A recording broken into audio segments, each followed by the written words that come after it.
বাগদাদের Tahrir square আজ স্লোগানে প্রকম্পিত। নারী পুরুষের এক বিশাল জনসমুদ্র যেন রাজপথ দখল করে নিয়েছে। শিয়া নেতা মুক্তাদা সাদরের ডাকে আসা হাজার হাজার মানুষের লক্ষ্য এখন একটা, মধ্যপ্রাচ্যে মার্কিন ও ইসরায়েলি আগ্রাসনের বিরুদ্ধে সরাসরি প্রতিবাদ জানানো। চলমান আঞ্চলিক উত্তেজনায় ইরাক এখন অন্যতম কেন্দ্রবিন্দুতে পরিণত হয়েছে। অনিচ্ছাকৃতভাবে এই সংঘাতে জড়িয়ে পড়া দেশটি বারবার বাইরের হামলার শিকার হচ্ছে। বিক্ষোভকারীদের হাতে থাকা প্ল্যাকার্ডে পরিষ্কার বার্তা, তারা আর তাদের ভূখণ্ডকে অন্যের যুদ্ধের ময়দান হিসেবে দেখতে চায় না।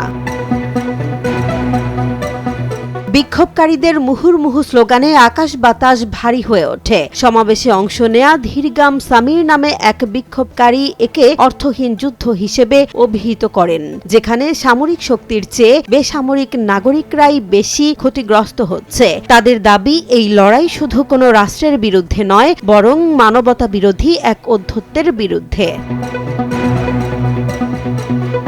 ধর্মীয় নেতা আলী আল ফারতুসি এই সমাবেশ থেকে বিশ্ব বিবেকের কাছে প্রশ্ন তুলেছেন, কখন থামবে এই মানবাধিকার লঙ্ঘন? বিশ্লেষকরা মনে করছেন, তাদের সমর্থকদের এই বিশাল শোডাউন কেবল ইরাকে নয়, বরং পুরো মধ্যপ্রাচ্যে মার্কিন ও ইসরায়েলি হস্তক্ষেপের বিরুদ্ধে এক শক্তিশালী জনমত তৈরি করবে, যা অদূর ভবিষ্যতে এই অঞ্চলের রাজনৈতিক মেরুকরণ বদলে দিতে পারে। জেসমিন জাহান, নিউজ ডেস্ক, জনবাণী।